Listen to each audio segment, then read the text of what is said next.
ನಮಸ್ಕಾರ ಸ್ನೇಹಿತರೆ, ನಾನು ನಿಮ್ಮ ಪ್ರೀತಿಯ ಲತಾ ನವೀನ್. ಸ್ನೇಹಿತರೆ, ಎಲ್ಲರೂ ಕೂಡ ಹೇಗಿದ್ದೀರಾ? ಚೆನ್ನಾಗಿದ್ದೀರಾ ಅಂತ ಭಾವಿಸ್ತೀನಿ. ನಾನು ಕೂಡ ಚೆನ್ನಾಗಿದ್ದೀನಿ.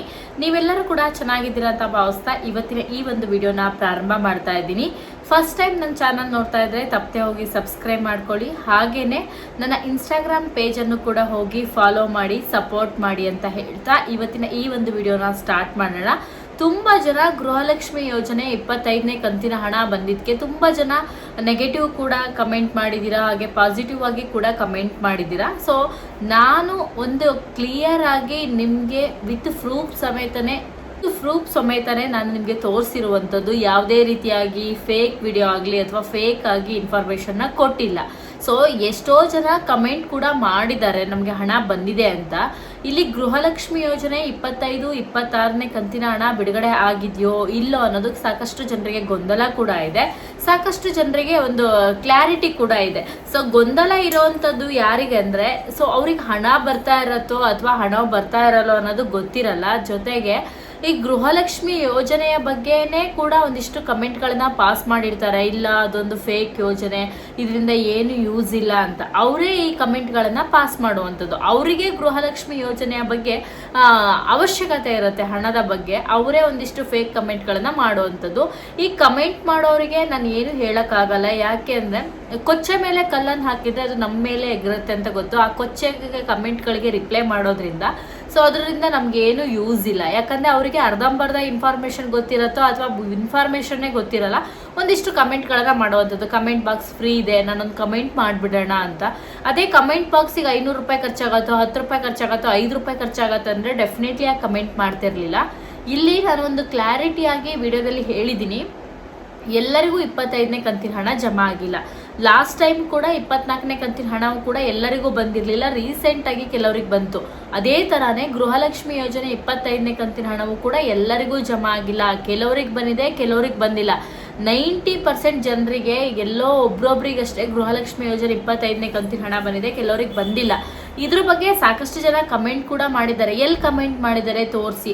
ನಿಮಗೆ ಅಷ್ಟೊಂದು ಇಂಟ್ರೆಸ್ಟ್ ಇದ್ದು, ನಿಮಗೆ ಅಷ್ಟೊಂದು ನೀಡಿದರೆ ನೀವು ಕಮೆಂಟ್ ಬಾಕ್ಸ್ನ ಹೋಗಿ ಚೆಕ್ ಮಾಡಿ.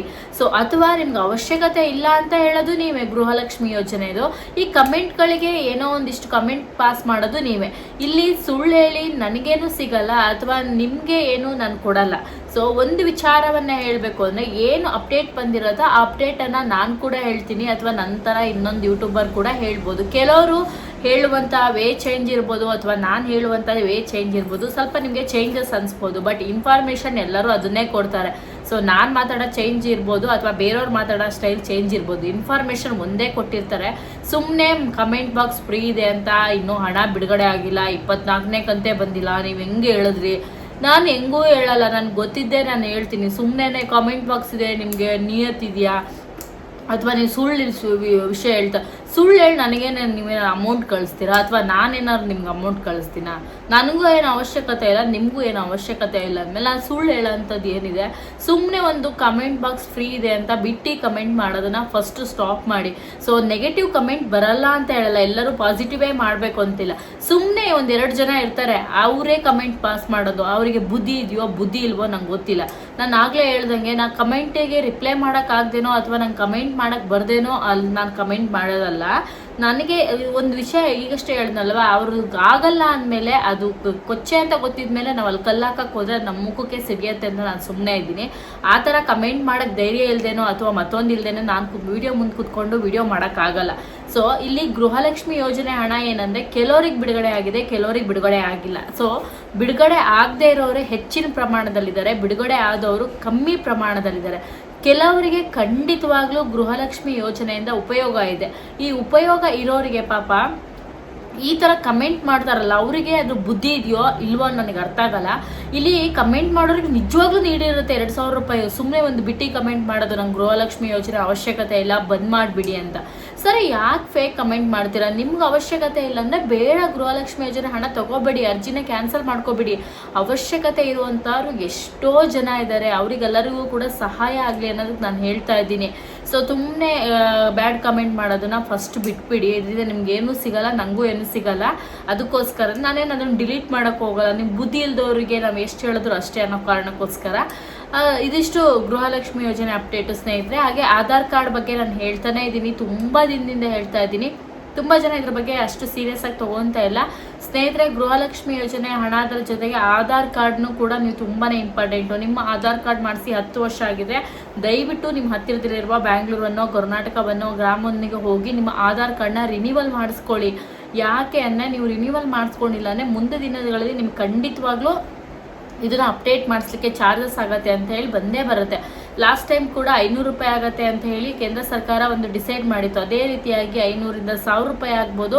ಪ್ರತಿಯೊಬ್ಬರು ನಿಮ್ಮ ಆಧಾರ್ ಕಾರ್ಡ್ ಮಾಡಿಸಿ 10 ವರ್ಷ ಆಗಿದೆ, ನಿಮ್ಮ ಅಡ್ರೆಸ್ ಎಲ್ಲದೂ ಕೂಡ ಸರಿ ಇರ್ಬೋದು. ನೀವು ಆಧಾರ್ ಕಾರ್ಡ್ ರಿನ್ಯೂವಲ್ ಮಾಡಿಸಿಲ್ಲ ಅಂದರೆ ನಿಮ್ಮ ಹತ್ತಿರದಲ್ಲಿರುವಂತಹ ಬ್ಯಾಂಗ್ಳೂರನ್ನೋ ಕರ್ನಾಟಕವನ್ನೆಲ್ಲ ಹೋಗಿ ರಿನ್ಯೂವಲ್ ಮಾಡಿಸ್ಕೊಳ್ಳಿ. ಕೆಲವೊಂದು ಕಡೆಯಲ್ಲಿ 75 ರೂಪೀಸ್ ತೊಗೊತಾ ಇದ್ದಾರೆ, ಕೆಲವೊಂದು ಕಡೆಯಲ್ಲಿ 100 ರೂಪೀಸ್ ತೊಗೊತಾ ಇದ್ದಾರೆ.